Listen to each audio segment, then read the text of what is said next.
दोस्तों नमस्कार, मैं पटेल शैलेंद्र सचान आज के विशेष दिन में चर्चा करना चाहूँगा बंटवारे से पहले पंजाब प्रांत के जिला लायरपुर के एक गांव बंगा की।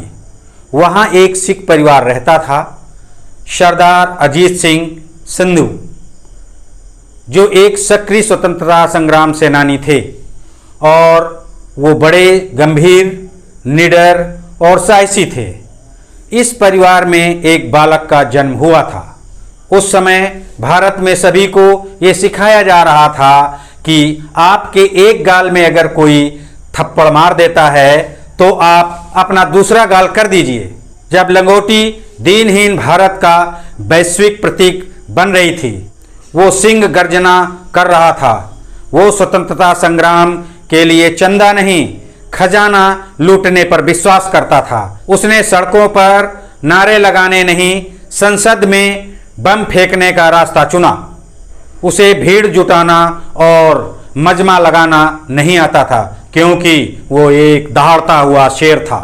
वो झुंड चलाने और मजमा लगाने का मिजाज कहाँ से लाता, मगर जब वो माँ की गोद में आखिरी बार सिर रख करके सोया, तब पूरा अखंड भारत रोया। किस्सा उस गमगीन भरी रात, कश्मीर से कन्याकुमारी और लाहौर से लखनऊ तक चूल्हे ठंडे पड़ गए थे। यही नहीं, जब कमजोर दिलों में अंग्रेजों के खिलाफ इंकलाब की आग धधक उठी थी, पर क्या फांसी उस युवक क्रांतिकारी को रोक सकी? यह तो बस एक चिंगारी थी जिनका जन्म आज से 115 वर्ष पूर्व 28 सितंबर 1907 को हुआ था, जिसका नाम था सरदार भगत सिंह। वो बचपन में अपने पिता सरदार अजीत सिंह से कहते हैं कि पिताजी, अपने खेतों में बंदूकें बो।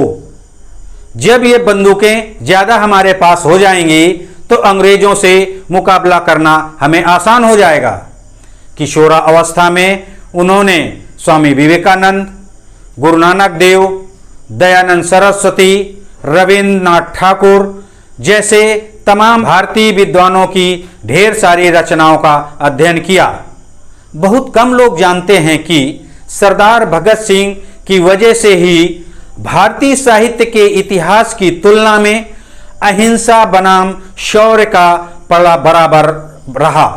महात्मा गांधी और भगत सिंह ही ऐसे स्वतंत्रता सेनानी रहे जिन्होंने लेखन का कार्य किया, परंतु दोनों के लेखन में शब्दों में बहुत अंतर है। भगत सिंह के लेखन में अंग्रेजों की निडर आलोचना, स्वतंत्रता को लेकर उग्र सोच, क्रांतिकारी एकता, राष्ट्रीय अखंडता मूल तत्वों के रूप पर नजर आती है। भगत सिंह जेल में रहने के दौरान समाचार पत्र पत्रिकाओं का हिस्सा बने रहे। भगत सिंह ने पहली बार 1921 के आसपास छात्र जीवन में पंजाब में उठ रहे भाषा विवाद पर जोरदार लेख लिखा था। उस समय पंजाब में उर्दू का जोर था।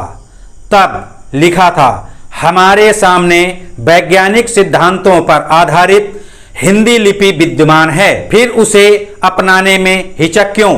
हिंदी के पक्षधर लोगों से हम कहेंगे कि हिंदी भाषा ही अंत में एक दिन भारत की मातृभाषा बनेगी। आज हम सब लोग अमृत महोत्सव मना रहे हैं, तो इस अमृत महोत्सव की बेला पर शहीद भगत सिंह को सत सत नमन। जय हिंद। अगर ये सच्ची कहानी आपको अच्छी लगी हो तो मेरे चैनल को सब्सक्राइब करें, वीडियो को लाइक करना ना भूलें। धन्यवाद।